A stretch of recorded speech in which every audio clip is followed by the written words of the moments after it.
Assalamualaikum warahmatullahi wabarakatuh. Kami dari kelompok 10, Muhammad Dafa Asyam dan Nurma Aikusma Putri akan mempresentasikan tentang an-nasikh wa al-mansukh. Poin pertama yaitu definisi nasikh dan mansukh. Dari segi etimologi, kata naskh memiliki beberapa makna, yaitu pengangkatan sesuatu, penghilangan dan pemindahan. Naskh juga berarti pembatalan, penyalinan atau penghapusan.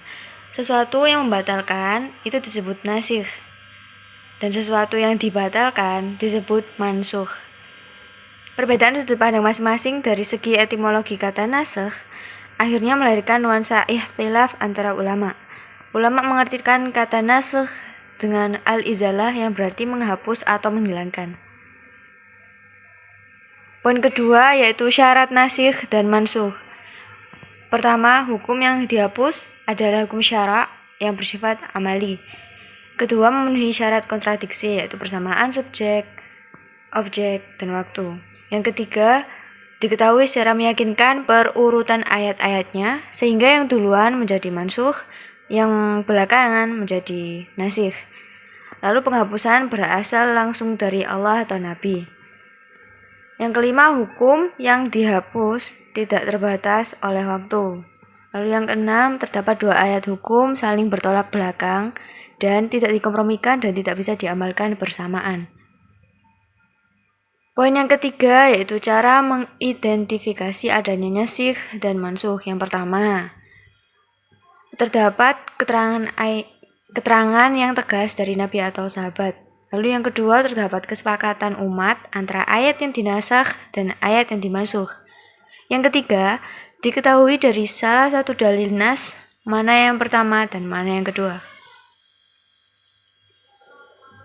Lalu ragam bentuk nasikh dan mansukh serta hikmahnya.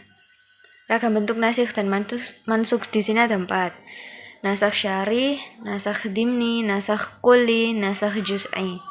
Nasakh syarih yaitu ayat-ayatnya secara tegas menghapuskan hukum yang terdapat dalam ayat terdahulu. Nasakh dimni yaitu bila ada ketentuan hukum ayat yang terdahulu tidak bisa dikompromikan dengan ketentuan hukum ayat yang datang di kemudian, yang menasakh ayat yang terdahulu. Nasakh kulli, masalah hukum yang datang kemudian ia menasakh hukum yang datang sebelumnya secara keseluruhan. Nasakh juz'i, menasakh hukum yang mencakup seluruh individu dengan hukum yang mencakup sebagian individu atau menasakh hukum yang bersifat mutlak dengan hukum yang bersifat muqayyad atau terbatas. Hikmah, nasikh, dan mansukh.